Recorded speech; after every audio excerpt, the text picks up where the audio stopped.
Welcome to lesson 3, where we're going to be talking about your perspective and your mindset. And guys, I cannot tell you how important it is to understand perspective because that's all we really have, right? So I'm going to venture into something that's a little bit deep here that's going to help you understand why your perspective is so important, and this is going to help your mindset. So, we all heard the phrase our own little world, right? We're all in our own little world. And this is absolutely true, guys. If you think about it, there's been studies that have been shown that siblings don't even grow up in the same house. Why? Because their parents treat them differently. Their circumstances are different. One gets in trouble for something while the other one doesn't. They view things differently that happen inside their homes. They're different ages. They go through periods of their time in that home and with their parents and through the elementary school, middle school, and high school at different times. So everybody has their own perspective of everything. They say that eyewitnesses are one of the most unreliable things in closing or figuring out a case, because even though one event happened and 30 people saw it, all 30 people give you a different perspective of that event. They're standing in different spots. They were having conversations. They were thinking about something else. There's all kinds of things that can happen that change that perspective. So the point here is we all have our own perspective on life, our own perspective on problems based on our past experiences. If I put a problem in the middle of the room and ask 10 people to solve that problem, they're all going to give you different perspectives and different outcomes. Now, are some things going to be the same? Yes, because the problem is the same that everybody's trying to figure out. But they're all going to come from a different perspective, and their perspective is going to be based on their past experiences, whether they've ever been through this before, whether they've seen somebody go through this before. If you've been through it before, you'd be like, this is no big deal. I'm just going to take care of it. If you've never been through it before, it may be very traumatic to you, and that shapes your perspective of that problem, that situation. So my point is all of our perspectives are different. So even in the program, when I came in, I struggled with this because I had a problem with comparing myself to people. So now I'm seeing all these different perspectives and I'm bouncing around trying to figure out my perspective, right? So I had to do a deep search on myself and get in touch with my higher power through meditation so I can understand who exactly I am and what my perspectives are on life, right? So that's really that's where the birth of this community comes from, is trying to figure all that out. Who I truly am. Not just Brantz, that's the name my parents gave me. Not just that I live in Florida and that I was born in Florida, that's where I was born. Not that I'm 51 now, like 51-year-old Brantz is no different than 12-year-old Brantz. I just grew and my mind changed, but the person that I am, the consciousness inside, is no different, right? My brain has gotten smarter. There's been more information, more experiences, more things, more data stored inside of me that I can work off of. But for the most part, the consciousness that is me, whatever that is, who I am, it says in the Bible that God says, I am, and that's the same consciousness I'm working with. I am, and what is that? I am Brantz. I am from Florida. I am 51 years old. I am a male. I am married. These are all the I ams that I say I am, right? So that's what I identify with. That's my perspective on myself. But in all actuality, there's a much deeper rooted thing that's going on inside of you. There's a consciousness, there's a subconsciousness, there's a analytical mind, there's all that stuff that's happening, but that has nothing to do with who you are. So all of these things are controlling your environment. So your perspective on that environment is controlling your internal state of being, right? So if I get into traffic every day and my perspective is that traffic sucks, right, then I'm going to work to find every single reason why that perspective is correct. Because we all want to be correct, right? We can argue about things, and all we're trying to do is get the other person to see our perspective. That's all we're trying to do, get you to understand our perspective of what we're talking about. So when I'm in traffic, if I have a shitty perspective on traffic, then I'm going to be upset in traffic. If could really care less about traffic, and I'm listening to a book and listening to the radio, and I've left enough time for me to get to work to where I don't have to stress about traffic in front of me, then I'm not going to have that type of anxiety. I'm not going to have that experience. I'm going to be in there thinking about something else, right? So your perspective is what causes your state of being, and your state of being is how you feel on the inside, right? That's all your state of being is. Are you angry? Are you sad? Are you upset? Those are your state of beings. What's your emotional state of being throughout the day? And if you're constantly frustrated, if you're constantly anxious, if you're constantly worried, if you're constantly thinking about what everybody else is doing, how come Susie's not doing her work?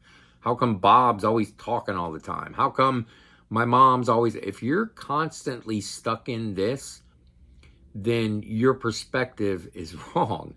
You're going to be stuck in this loop of worry, and it's just going to go on and on and on. And I've mentioned to you guys throughout intros and other lessons and things like that, that these states of being truly affect the outcome of your day. These perspectives can change any situation into a bad situation. If something happens to me throughout the day and I go, this is awful, right? But then by the end of the day, everything worked out. I go, everything was fine. Did I have to assume that it was awful in the beginning? If things have always worked out, or in these situations, they generally do work out, or they don't work out in the moment, but then you look back and you're like, well, that worked out perfect, right? Then our perspective and our judgment of those situations should really just be dropped, right? Our perspective should always just be, well, I don't know how this is going to turn out. We'll see, right? So I want to teach you that to let you guys know your perspective on your situation right now is just your perspective on it. Somebody else may be looking at you. Let's say you're 3 days sober and your perspective is, I'm only 3 days sober. There's somebody else looking at you in hour 1 going, how did that guy make it 3 days? Right? It's like the old story with the guy. How does it go? It starts out with the guy that has no legs is looking at a guy on a bike and wishing he could be on the bike. And the guy on the bike is looking at the guy who has the money to ride the bus and wishes he could ride the bus. And the guy riding the bus wishes he had the money to buy the car that the other guy's driving. And the guy that's driving the piece of crap car wants the Lamborghini that the other guy's driving. And then the guy driving the Lamborghini wants the limo with the chauffeur, right? So we always want a little bit more than what we currently have. So what you have to understand is your perspective is most likely wrong about your situation. So in AA, we encourage you to call people, right? And what this does, what I found it to do, the reason we do it in AA, or the reason they tell you to do it, is so you get comfortable with calling guys. So when you are at the verge of drinking, you can call somebody to help you out. What I found the most crucial benefit of calling guys is I can give them a problem. I can call 5 different guys and give them a problem, and they all give me a different perspective. They all tell me, one tells me, this ain't no big deal. The other one's like, oh man, this is scare the shit out of me. Another one would be like, yeah, I don't know what you're going to do. And one guy's like, well, this is exactly what you got to do. So it's all different perspectives. And that made me realize that I don't have to choose the perspective that I have. I have the choice to choose which perspective that I'm going to have. And this will change my mindset towards everything. If I wake up and I have the perspective that today is going to be a good day, regardless of what happens, then when what happens, it has no issue on you. It doesn't matter anymore, because you're like, well, this doesn't matter. I'm focused on this, and this is what I'm going to push myself towards. So your mindset changes when your perspective changes. I don't believe it's the other way around. I think people try to change their mindset, but keep their same perspectives. Excuse me. So I think you have to change your perspective first in order to change your mindset. My sponsor pointed out to me that I had a lot of principles, these principles that we carry towards people, like, how dare that person talk to me? Do they know who I am? Or with my kids, it used to be, don't disrespect me. I'm your father. How dare you treat me that way after everything I've done for you? These little principles, right, that we put on other people based on what we've done for them are going to disappoint you every single time, because that's not logical to put expectations on people that they truly don't understand. It's like you're coming home and cleaning the house every single day going, she should be doing this or he should be doing this. You're not communicating with the person about it, or when you are, you're just screaming at each other. and it's not getting across, and all you're doing is building a resentment, right? So these kind of perspectives have to be taken when you're doing these things so that you understand that I guess you're not always right. You know what I mean? And in my principles, I would always basically, the principles made me right in the situation without taking in other people's feelings, perspectives, and putting them into consideration.